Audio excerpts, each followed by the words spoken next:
अगस्त 47 को भारत आजाद तो हुआ, लेकिन आप जानते हैं खंडित भारत आजाद हुआ। मुस्लिम लीग जो बना दिया अंग्रेजों ने, वही मुस्लिम लीग भारत में ऐसा विश्व वृक्ष बन गया कि उन्होंने पाकिस्तान अलग करा ही लिया।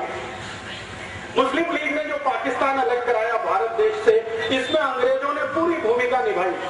और अंग्रेजों का यह था कि मुस्लिम लीग को भारत में इतना बढ़ावा दो कि ये कांग्रेस के हिंदू नेताओं से थोड़ी बड़ी संस्था हो जाए।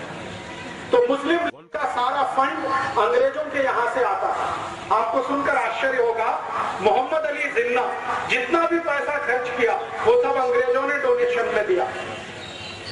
और मोहम्मद अली जिन्ना का एक लेफ्ट हैंड और राइट हैंड मैन माना जाता था, सोहरावर्दी करके, वो कलकत्ता का बड़ा नेता था। सोहरावर्दी जितना खर्चा किया वो सब अंग्रेजों ने डोनेशन में दिया। अंग्रेजों का एक अखबार निकलता था इस देश में, जो अभी भी निकलता है, उसका नाम था द टाइम्स ऑफ इंडिया। ये अंग्रेजों का अखबार आज भी है। अंग्रेजी एक कंपनी है जिसका नाम है बेनेट एंड कोलमैन, ये उसी कंपनी का अखबार है, तभी से निकलता है। तो टाइम्स ऑफ इंडिया की ये पॉलिसी थी कि मुस्लिम लीग का नेता छोटी से छोटी सभा का आयोजन करे तो उसको बड़े से बड़ा पोस्टर बनाकर, उसकी बड़ी न्यूज बनाकर टाइम्स ऑफ इंडिया के फ्रंट पेज पर देना। कई बार ऐसी हंसी आती है, मोहम्मद अली जिन्ना को जुकाम हो गया, खांसी हो गई, तो टाइम्स ऑफ इंडिया की फ्रंट पेज की न्यूज होती थी कि मोहम्मद अली जिन्ना कल से बीमार है, वो घर से बाहर नहीं निकला, उसको फ्रंट पेज पे कवरेज होता है। और आपको मैं एक आश्चर्य करने वाली बात बताता हूं कि मोहम्मद अली जिन्ना मुस्लिम लीग का नेता था, मुसलमानों का नेता वो कभी नहीं बन पाया। मुस्लिम लीग एक संगठन था, उसका नेता था, मुसलमानों ने उसे अपना नेता कभी नहीं माना। आप जानते हैं कारण क्या था? कारण सबसे बड़ा ये था कि मोहम्मद अली जिन्ना रोज हंदी मांस खाता था। हंदी मांस समझते हैं, पोर्क, और मुसलमान उसको अपना नेता मान नहीं सकते जो हंदी मांस खाए। दूसरी समस्या थी कि मोहम्मद अली जिन्ना रोज शराब पीता था। मुसलमानों में शराब वर्जित है, हंदी मांस वर्जित है, शराब वर्जित है। और तीसरा, मोहम्मद अली जिन्ना का जो मुख्य धंधा था वो ब्याज पर पैसे उठाने का धंधा था उसका। मुस्लिम धर्म में इसको भी स्वीकार्य नहीं है, इसलिए मुसलमान उसको अपने नेता कभी नहीं मानते। आपको सुनकर आश्चर्य होगा, एक बार ये जिन्ना लाहौर में मुसलमानों की एक सभा में चला गया तो मुसलमानों ने मंच पर चढ़कर इसका मुंह काला कर दिया और एक गधे पर बिठाकर उसका सर्कस निकाला पूरे लाहौर में। उसके बाद हिम्मत नहीं पड़ी लाहौर जाने की, अखबारों में खूब छपा और जिन्ना को पूछा गया कि आपके मुसलमान ही आपको नेता नहीं मानते तो आप हैं किसके नेता? तो धीरे से उसने कहा कि मैं तो अंग्रेजों का नेता हूं, अंग्रेजों का बनाया हुआ नहीं। अब आप जरा सोच सकते हैं, जिसको मुसलमानों ने नेता नहीं माना, उस व्यक्ति की ताकत इतनी कैसे हो गई कि उसने पाकिस्तान बना दिया इस देश। कभी तो मन में ये विचार आएगा आपके। बहुत दिन में ये सोचता रहा कि जो मुसलमानों का नेता कभी हुआ नहीं, 10 लोगों ने जिंदगी में कभी उसका भाषण सुना नहीं, वो इतना ताकतवर कैसे हुआ कि उसने भारत से एक अलग हिस्सा पाकिस्तान बना दिया। बात ये है और सच्चाई है जो मैं आपको बोलकर जाना चाहता हूं, और ये सच्चाई सुनते समय किसी के दिल को दुखा हुआ हो तो मैं क्षमा मांगता हूं कि ये जो पाकिस्तान बना उसमें मोहम्मद अली जिन्ना की भूमिका इतनी बड़ी नहीं थी, उससे ज्यादा बड़ी भूमिका लेडी माउंटबेटन की थी। एडविना माउंटबेटन का नाम आप जानते हैं, नहीं जानते तो जान लीजिए। वो भारत का अंतिम अंग्रेज अधिकारी जिसका नाम था लुइस माउंटबेटन, उसकी पत्नी थी एडविना माउंटबेटन। ये पाकिस्तान बनाने का सबसे बड़ा कारण वो एडविना थी। आप जानते हैं वो क्या खेल खेला उसने? एडविना माउंटबेटन लंदन के हैरिस कॉलेज में पढ़ती थी जिसमें ये जिन पढ़ा करता, और उसी कॉलेज में भारत के पहले प्रधानमंत्री पंडित जवाहरलाल नेहरू भी पढ़ते। हैरिस कॉलेज में 3 लोग पढ़ते थे साथ में एक ही क्लास में ध्यान देना, जिन्ना मोहम्मद अली, पंडित जवाहरलाल नेहरू और एडविना। उस समय वो माउंटबेटन नहीं थे, शादी उसकी बाद में हुई। तो एडविना, जिन्ना और नेहरू दस्तावेज बताते हैं कि एडविना से दोनों लगे हुए थे। ये डॉक्यूमेंट्स बताते हैं। और एडविना इतनी चालाक महिला थी कि दोनों को हैंडल करती थी, इतनी चालाक। एक को सवेरे मॉर्निंग में, दूसरे को शाम में, दोनों को हैंडल करती। और जिन्ना और नेहरू का सबसे बड़ा जो झगड़ा होता था वो एडविना को लेकर। ये झगड़ा वहां से शुरू हुआ, हैरिस कॉलेज से। नेहरू जी पढ़ाई करके वापस आ गए, जिन्ना भी पढ़ाई करके वापस आ गया। दोनों ने यहाँ इस देश में वकालत करने की कोशिश की, लेकिन चली नहीं। न नेहरू जी की वकालत चली, न जिन्ना की वकालत चली। दोनों बैरिस्टर थे, उनको जिंदगी में कभी कोई केस ही नहीं मिला लड़ने के लिए। कारण समझते हैं? कारण बिल्कुल स्पष्ट है कि केस उसको मिलता है जिसके जीतने की संभावना होती है। नेहरू जी के बारे में सब जानते थे कि इसको कोई दम नहीं है जो जीत पाएगा एक भी केस। तो वकालत चली नहीं, तो नेहरू जी कांग्रेस में ज्वाइन हो गए। उनके पिताजी ने उनको कांग्रेस में डाल दिया। पिताजी का सपना था कि मैं नहीं तो मेरा बेटा कोई ना कोई दिन देश के बड़े पद पर आना। उसके लिए मोतीलाल नेहरू ने एक पार्टी बनाई जिसका नाम था स्वराज्य पार्टी। और अंग्रेजों से उन्होंने तालमेल करके इस देश में सरकार बनाने का काम भी किया। और उनका ये कैलकुलेशन था मोतीलाल जी का कि एक ना एक दिन अंग्रेज भारत से जाएंगे, मेरी स्वराज पार्टी और अंग्रेजों के बीच कोई समझौता हो जाए तो सत्ता का हस्तांतरण स्वराज पार्टी को होगा और नेहरू देश का प्रधानमंत्री बने। इस हिसाब से उन्होंने खेल खेला। और उसी खेल में थोड़े दिनों में एडविना भी आ गई। जब अंतिम समय आया, लुईस माउंटबेटन को ब्रिटिश पार्लियामेंट से भेजा गया, तो लुईस माउंटबेटन को भारत भेजने से पहले उसकी शादी एडविना के साथ कराई गई। क्योंकि अंग्रेज खुफिया पुलिस थी, उनको मालूम था कि नेहरू और जिन्ना की वीकनेस क्या है, कमजोरी क्या है। अंग्रेजों की खुफिया पुलिस हर हिंदुस्तानी बड़े नेता पर नजर रखती थी। तो अंग्रेजों की खुफिया पुलिस की रिपोर्ट के आधार पर एडविना को भेजा गया माउंटबेटन के साथ। और माउंटबेटन को कहा गया कि तुम इसको दिखावे के लिए अपनी पत्नी स्वीकार करो, वैसे ये है नहीं तुम्हारी। तो माउंटबेटन ने कहा ठीक है, मैं मेरे देश के लिए इतना तो कर ही सकता हूं। तो उसको पत्नी के रूप में वो लाया। लेकिन कभी भी लुईस माउंटबेटन ने अपनी डायरी में लिखा है कि उसने एडविना के साथ कभी भी रात में बिस्तर पर शेयर नहीं किया। वो दूसरों को दिखाने के लिए पति पत्नी थे, लेकिन असलियत में नहीं थे। और जैसे ही माउंटबेटन यहाँ आ गया तो एडविना को कहा गया कि अब तुम तुम्हारा खेल खेलो। तो एडविना ने एक दिन नेहरू को बुलाया और अगले दिन जिन्ना को बुलाया और कहा कि ठीक है, हम लंदन में जो किया करते थे वो यहाँ भी हो सकता। तो नियमित रूप से नेहरू और जिन्ना ने एडविना के यहाँ जाना शुरू किया। दारू पीना उसके साथ बैठकर, शराब पीना उसके साथ बैठकर। मेरे पास कुछ फोटोग्राफ्स हैं, कभी मैं आपको दिखाऊंगा तो आप दंग रह जाएंगे। नेहरू जी एडविना के साथ बैठकर शराब पी रहे हैं, एडविना के साथ बैठकर सिगरेट पी रहे हैं, एडविना को किस कर रहे हैं, चुंबन ले रहे हैं, उसके साथ डांस कर रहे हैं। ऐसे मेरे पास 7 फोटोग्राफ्स, 7। तो ये चलना शुरू हुआ खेल। आप जानते हैं कि चरित्र सबसे कमजोर कड़ी होता है किसी भी पुरुष के लिए। अगर चरित्र से कोई गिरना शुरू हो जाए तो उसकी अंतिम सीमा नहीं होती है।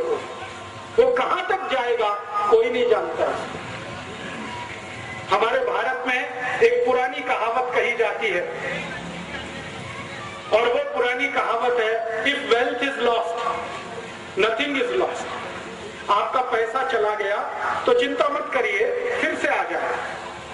फिर दूसरी बात कही जाती है, if health is lost something is lost. आपका स्वास्थ्य चला गया तो थोड़ा कुछ तो गया। लेकिन लास्ट सेंटेंस है, but if character is lost everything is lost. चरित्र गया तो सब चला गया, उसके बाद कुछ बचता नहीं। तो नेहरू जी के साथ यही समस्या थी और जिन्ना के साथ भी यही समस्या थी। जिन्ना और नेहरू चरित्र के इतने हल्के आदमी थे कि जानते हुए भी कि वो दोनों एक ही औरत से फंसे हुए हैं, वो आगे बढ़ते गए। एडविना ने दोनों को इस्तेमाल करना शुरू किया। 3 जुलाई 1947 को नेहरू जी एडविना से मिलने गए। रात को उसने फोटोग्राफ्स लिए, नेहरू जी के बेड में फोटोग्राफ लिए, और वो फोटोग्राफ नेहरू जी के लिए बहुत गंभीर तकलीफ का कारण बन गए। एडविना ने एक दिन वो फोटो दिखाए नेहरू जी को कि देखिए आपके फोटोग्राफ्स मेरे पास है, और वो फोटोग्राफ्स क्या है जो मैंने आपको बताया। अगर ये रिलीज कर दिया जाए पूरे भारत में तो आपकी क्या हैसियत होगी, और आपको जो सबसे आगे बढ़ाने वाला व्यक्ति है महात्मा गांधी, उनकी क्या हालत होगी। तो नेहरू जी ने एडविना को पूछा कि आखिर तुम चाहती क्या हो। तो उसने कहा कि एक पेपर है, उस पर आप साइन कर दीजिए। तो नेहरू जी ने कहा वो पेपर क्या है। तो उन्होंने कहा पेपर है कि भारत का बंटवारा करना है, हिंदू और मुसलमान के आधार पर करना, आप इसको साइन कर दीजिए। तो नेहरू जी ने कहा कि मेरी कांग्रेस वर्किंग कमेटी से पूछ लेता हूं। तो एडविना ने कहा इतना वक्त नहीं है मेरे पास, आप साइन करते हैं या कल ये फोटोग्राफ टाइम्स ऑफ इंडिया में छपते। नेहरू जी सरेंडर हो गए। रात को 3 बजे 3 जुलाई 1947 रात को 3 बजे उन्होंने भारत पाकिस्तान बंटवारे के पेपर्स पर साइन किए।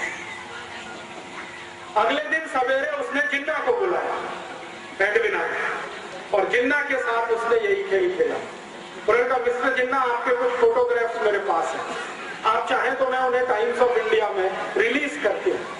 तो जिन्ना बौखला गया। जिन्ना को मालूम नहीं था कि वो बहुत शातिर महिला है। हमारे भारत में इतिहास में आपने सुना विष कन्याएं होती थी, विष कन्याएं, एडविना वही थी, विष कन्या। तो जिन्ना परेशान, अपने फोटो देख के परेशान, क्योंकि जिन्ना का फोटो तो नेहरू जी से भी ज्यादा आपत्तिजनक अवस्था में था। अभी वो मैं खोलकर नहीं कहना चाहता क्योंकि कैमरे पर रिकॉर्डिंग हो रही। तो जिन्ना तो और भी परेशान। तो उसने कहा नहीं नहीं ये फोटोग्राफ्स रिलीज मत करिए। तो उन्होंने कहा ठीक है आप फिर पेपर साइन कर दीजिए। तो जिन्ना ने कहा कि मैं तो मुसलमानों का नेता ही नहीं हूं। तो उन्होंने कहा हम बनाएंगे ना, आप चिंता मत करिए, हम बनाएंगे आपको मुसलमानों का, आप पेपर साइन करिए। तो 4 जुलाई को शाम को करीब 2:30-3 बजे जिन्ना से हस्ताक्षर लिए, 3 जुलाई को सवेरे 3 बजे नेहरू जी से हस्ताक्षर लिए, और वो अगले दिन अखबार में आ गया कि भारत और पाकिस्तान 2 अलग देश बनेंगे, पाकिस्तान मुसलमानों को मिलेगा, भारत हिंदुओं को मिलेगा, और इस तरह से देश का बंटवारा हो गया। इस बंटवारे में अगर आप देखना चाहें कि विलेन कौन है तो आपको बिल्कुल साफ दिखाई देगा। अगर मुझसे कोई पूछे तो पहला विलेन इस बंटवारे में पंडित जवाहरलाल नेहरू, दूसरा विलेन मोहम्मद अली जिन्ना। और मैं पंडित नेहरू को पहला विलेन क्यों मानता हूं, मैं आपको एक दूसरी घटना बताता हूं जो इतिहास में अभी दर्ज नहीं है, लेकिन डॉक्यूमेंट्स में वो घटना घटित है, डॉक्यूमेंट्स में उसका जिक्र है। वो घटना क्या है? घटना ये है कि भारत पाकिस्तान बंटवारा हो गया जिन्ना के हस्ताक्षर और नेहरू के हस्ताक्षर से। थोड़े दिन के बाद गांधी जी को यह पता चला। गांधी जी को पता चला तो गांधी जी ने अपना सिर पीटा। आप में से कोई शायद ये बात नहीं जानता है, गांधी जी को एक आदत थी, और वो आदत ये थी कि वो अपने पर जब गुस्सा करते थे तो अपना सिर पीटते थे, ऐसे करके बहुत तेज मारते थे, घूंसों से मारते थे, अपने को मारते थे। जिस दिन गांधी जी को पता चला कि नेहरू ने बंटवारे के पेपर्स पर हस्ताक्षर किए, उस दिन उन्होंने अपने को पीटा और उन्होंने कहा कि अब मैं जिंदा नहीं रहना चाहता, क्योंकि मैंने जिसको आगे बढ़ाया वो इतना कमजोर निकलेगा ये मुझे नहीं मालूम। परिणाम क्या हुआ? गांधी जी ने जिन्ना को बुलाया और कहा कि भाई तुम ये बंटवारा क्यों कर रहे हो? तो जिन्ना ने कहा बापू मैंने हस्ताक्षर कर दिए हैं, लेकिन आप मुझे एक वचन दो तो मैं मेरा एक एफिडेविट लगाने को तैयार हूं, और एडविना ने मेरे साथ जो ब्लैकमेलिंग किया है वो सबको बताने को तैयार हूं। गांधी जी ने पूछा क्या? उन्होंने कहा कि मुझे भारत का प्रधानमंत्री बनवा दो। गांधी जी ने कहा बस इतनी ही मांग है तुम्हारी? उन्होंने कहा हाँ, मुझे प्रधानमंत्री बनवा दो, मुझे पाकिस्तान नहीं चाहिए। तो गांधी जी ने कहा ठीक है मैं विचार करूंगा तुम्हारी मांग पे। अगले दिन नेहरू को बुलाया और नेहरू से कहा कि कि देखो जिन्ना तैयार है, वो एफिडेविट देना चाहता है, एडविना ने कुछ ब्लैकमेलिंग किया है, वो पूरे देश को बताना चाहता है, उसकी एक ही शर्त है कि भारत का प्रधानमंत्री उसे होना। बोलो। तो नेहरू जी ने कहा कि बापू, जिन्ना को भारत का प्रधानमंत्री तो क्या, मैं मेरे ऑफिस का चपरासी नहीं बना सकता, कारकुन नहीं बना सकता।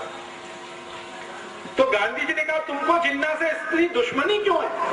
तुम दोनों साथ साथ पढ़े लंदन में हैरिस कॉलेज में, तुमको स्कॉलरशिप मिली, जिन्ना को स्कॉलरशिप मिली, साथ में जिस स्कूल में तुम पढ़े, साथ में रहे 15 साल, और तुम में दोस्ती इतनी ज्यादा थी, अब ये दुश्मनी इतनी क्यों?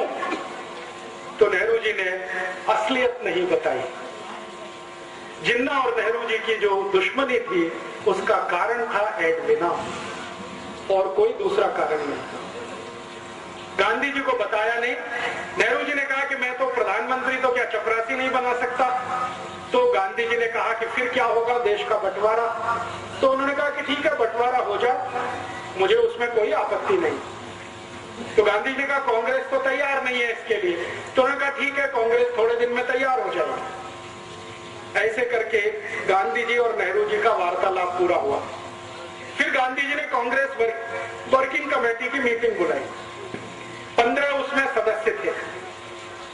उन 15 सदस्यों के सामने गांधी जी ने कहा कि भारत आजाद होगा, लेकिन दुख है कि बंटवारे के साथ कौन प्रधानमंत्री बने। तो गांधी जी ने एक फॉर्मूला दिया कि कांग्रेस वर्किंग कमेटी जिसको अपना अध्यक्ष चुनेगी वो भारत का प्रधानमंत्री होगा। तो वोट डालने का काम किया गया। कांग्रेस वर्किंग कमेटी में वोट डाला, 15 लोगों ने वोट डाला, तो 13 लोगों का वोट सरदार वल्लभ भाई पटेल के पक्ष में गया।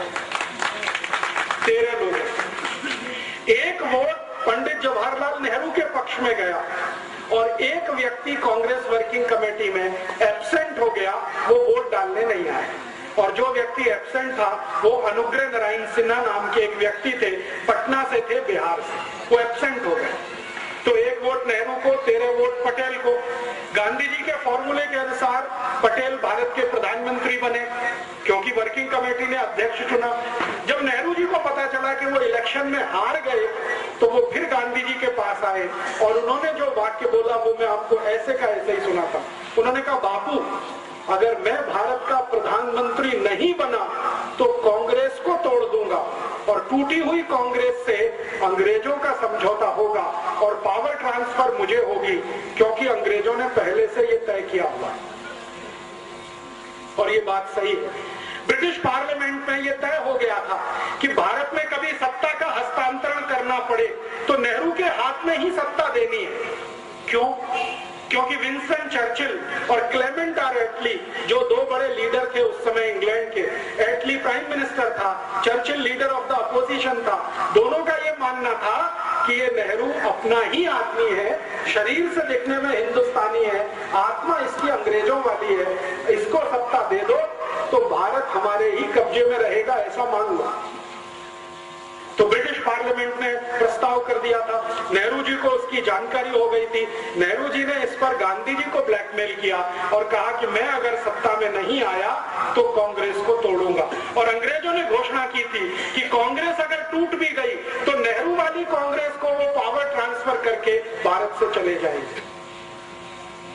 तब गांधी जी ने सरदार पटेल को बुलाया और कहा कि अब क्या करना है।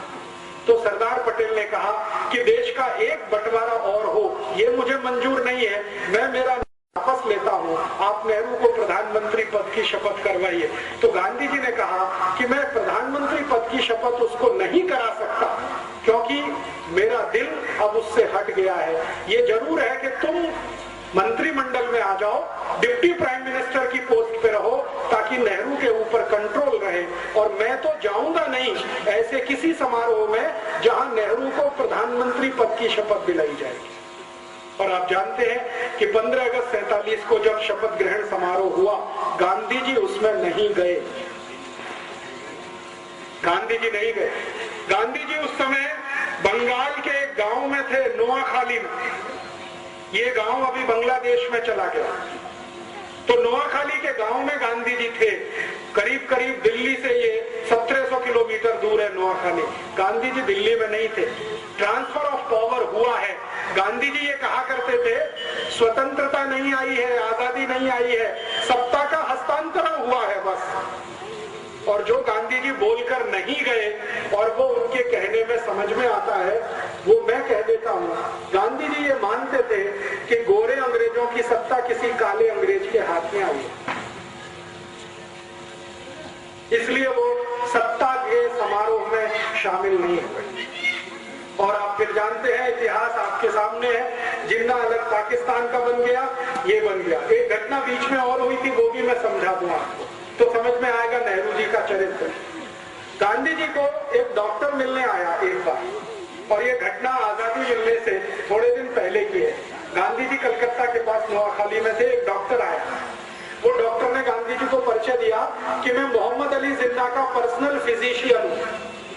एक ईरानी व्यक्ति था, कोई नाम मैं भूल गया हूँ, रिकॉर्ड्स में है। उसने गांधी जी को कहा कि मैं मोहम्मद अली जिन्ना का पर्सनल फिजिशियन हूँ, आपसे अकेले में बात करना चाहता हूँ। तो गांधी जी ने कहा क्या बात करना चाहते हो? तो उन्होंने कहा अकेले में, सबके सामने नहीं। तो गांधी जी उसको कमरे में लेके गए। अंदर जो बातचीत गांधी जी ने की, उन्होंने कहा कि देखो मेरी एक संकल्प है। गांधी जी ने डॉक्टर को कहा कि मेरी बातचीत में कोई तीसरा जरूर रहता है जो उसको नोट करता है, लिखता है। मैंने आपको क्या कहा, आपने मुझे क्या कहा। तो उन्होंने कहा वो कौन व्यक्ति है? उन्होंने कहा मेरा सेक्रेटरी प्यारेलाल, वो भी यहाँ रहेगा। तो डॉक्टर ने कहा ठीक है, उससे मुझे कोई बांधा नहीं, माने तकलीफ नहीं, आप बुला लो। तो प्यारेलाल जी को बुलाया और गांधी जी ने कहा कि मैं और ये बात करेंगे, एक एक शब्द लिखना। प्यारेलाल जी बहुत फास्ट लिखते थे, शॉर्ट हैंड में लिखते थे, बाद में उसका ट्रांसक्रिप्शन करते। तो डॉक्टर ने जो बताया गांधी जी को, गांधी जी परेशान हो गए वो सुन के। उन्होंने कहा कि मोहम्मद अली जिन्ना का मैं डॉक्टर हूं और ये जिन्ना बहुत जल्दी मरने वाला है। गांधी जी ने पूछा क्यों? तो उन्होंने कहा इसको बोन टीबी है, इसकी रीढ़ की हड्डी पूरी गल चुकी है, इसका नर्वस सिस्टम ज्यादा दिन काम नहीं करेगा। तो गांधी जी ने कहा कितने दिन जिंदा रहेगा? तो डॉक्टर ने कहा हो सकता है 2-3 महीने भी जिंदा ना रहे। तो डॉक्टर को पूछा गांधी जी ने आप क्या चाहते हैं?